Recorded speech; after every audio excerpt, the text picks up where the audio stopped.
friends. Well, I have a good story about once in my act there's a shaggy dog joke that I tell, but it's a true story, and I won't go into the whole story. I'll try to do a truncated version. Tell the whole thing.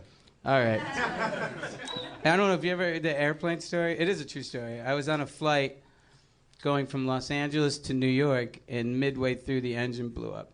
And it was terrifying. It was really, and I've had enough turbulence and stuff. The plane just suddenly was just dumping, and it was like G-force kind of stuff. You know, it was really scary. People were screaming. I was like staying calm, check out the flight attendants. Flight attendants are looking out the window, turn around, sobbing flight attendants. I'm not exaggerating. And they're holding each other's hands. Like, I always thought you were a professional, Karen. Oh man! And I gotta say, I'm like completely out of my body, and I'm like, all right. And the pilot's like, "Hello, ladies and gentlemen, this is your pilot. There's no reason to be alarmed." You know, the placating tone in his voice. This one's for the black box. So On the black box alone. I just want to say, they told me in the event this isn't a suicide. My insurance is valid. Everything.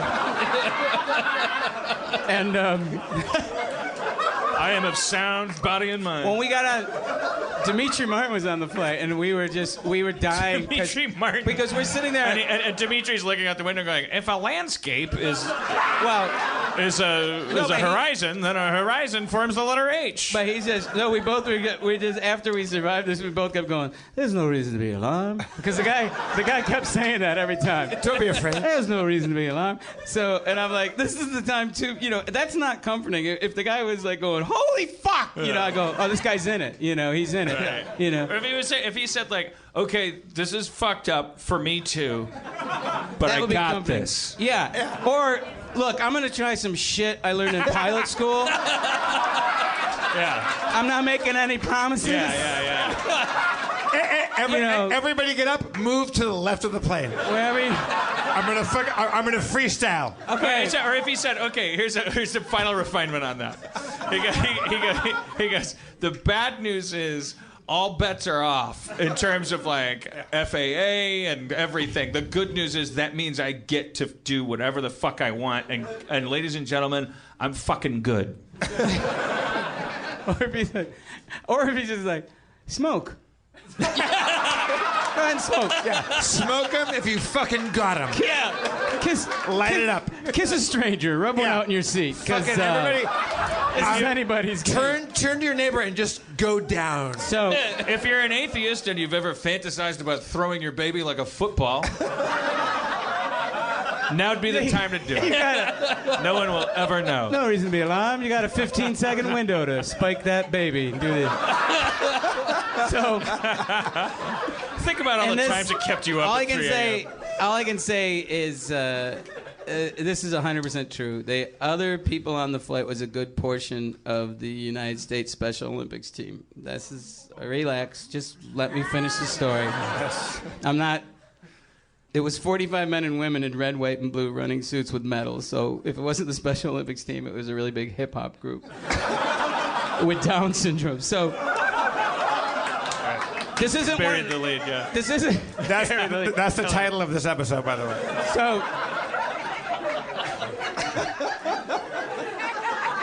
So the plane's careening towards the earth, and I'm thinking, oh, I'm dying, and I thought of Tasha, and I thought of my friends, and then Claire Isabel, the guy's back on. He's like, "There's no reason to be alarmed," because he's like, "Oh, that was the first announcement was we're gonna land in Cleveland in 2 to 2.5 minutes." Serious. Was that the scheduled stop, or is he just like saying? No, we're going to New York. It's like a Sucker Brothers movie. Like he's like, okay, the gate is 3H, 4H, 5H, 6H. Cleveland. No, so we're dumping the plane in Cleveland, and then he goes, "When we land, the runway will be covered entirely in foam." Swear to God.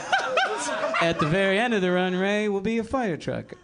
And I'm sitting there, I'm like, this is it, you know? And clear as a bell, and Dimitri can back this up, clear as a bell, a voice in the back of the plane went, Firetruck. True. Swear to God. Okay. And he was excited, and I laughed, and nobody else. I'm like, Firetruck? You didn't hear Firetruck?